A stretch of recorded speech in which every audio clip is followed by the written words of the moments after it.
Okay, so we do have back online and now Obiri Boahene. And I was telling us exactly what he thought of the directive by the new Patriotic Party banning all members of parliament and regional and constituency executives and other executives from openly declaring support for respective candidates in respect of the Congress. Nana, carry on from where you left off.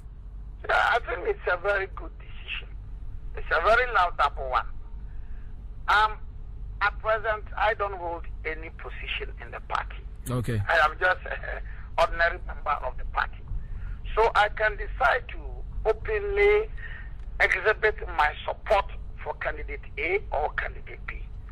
But imagine you are the president of TESCOM, KNUST branch, or you are the secretary, or you are the women organizer, or you are the vice chairman, or what have you, of KNUST TESCOM. And then you decide to openly throw your weight behind candidate A or B or C. One may argue that,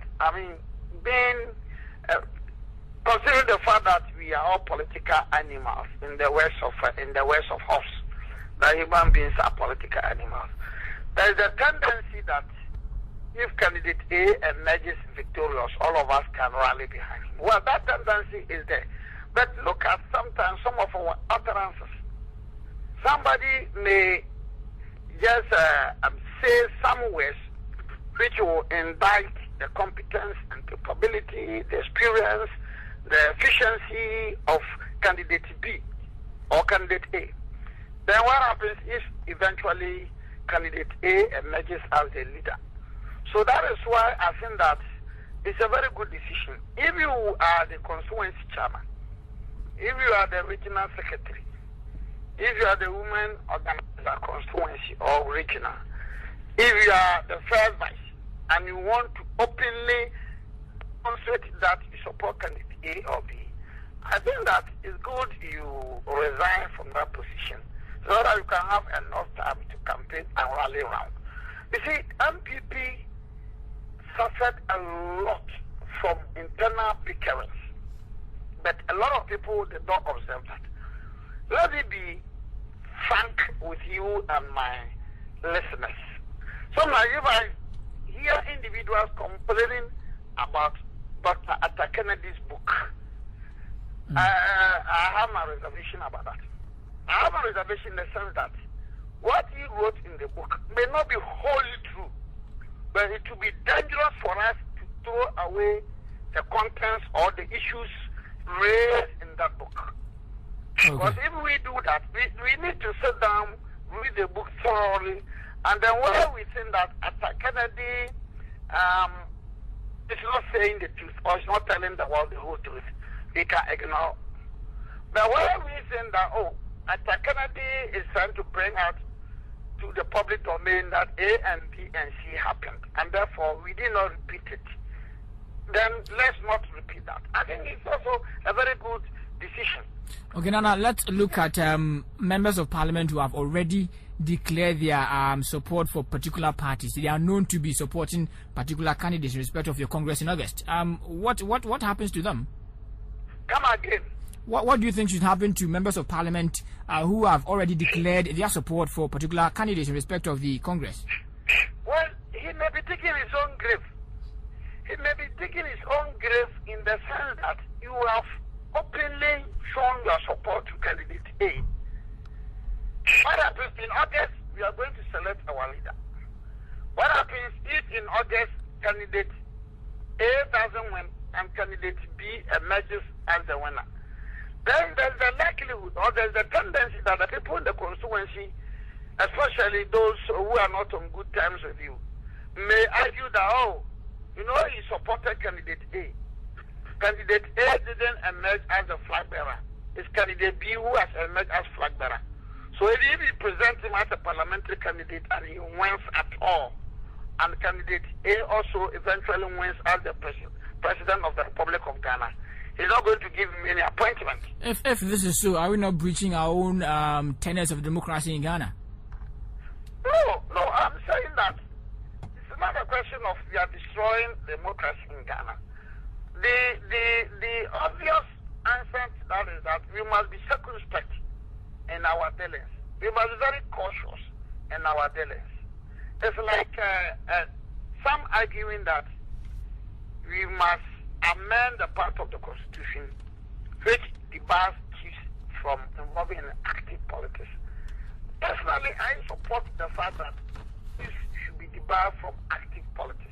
Because you imagine you are the chief of Abronye and you stand on a political platform to campaign for a candidate A.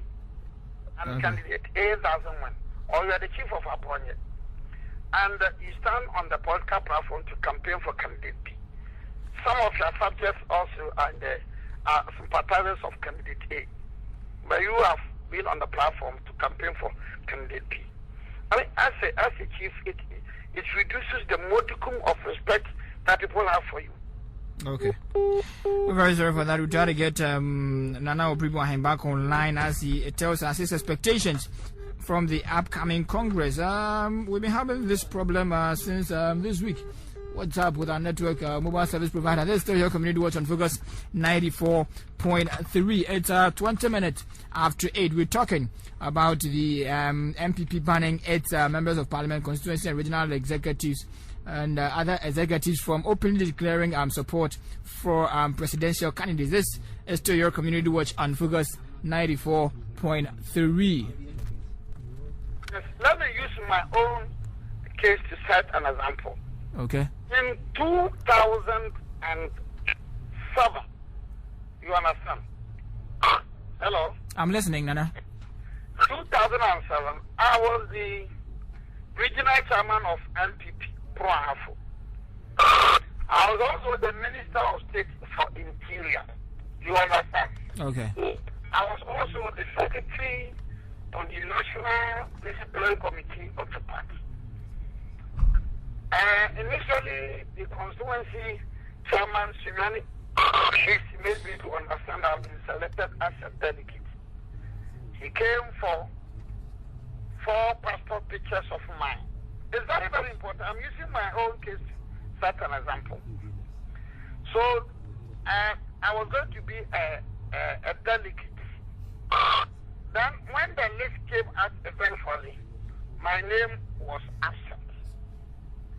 I approached the constituency chairman and he was fumbling. Of course, he couldn't tell me why my name was not readily available. Then somebody called me and whispered to me that pressure has been made to bear on the constituency chairman to take away my name because they suspect that I smell the scent of a certain candidate. It's very, very important. Ordinarily, I should not have come on air to say some of these things. Are you with me? Can I go on? No, you can carry on. And this happened in 2007? Come again. Did this happen in 2007? 2007. Okay. Ordinarily, I should not have come on air to say some of these things, but I'm using it as a very important example. Let me use mine. So, I learned that pressure was made to bear on the constituency chairman to take away my name from the list as a delegate because I smell the scent of a particular candidate.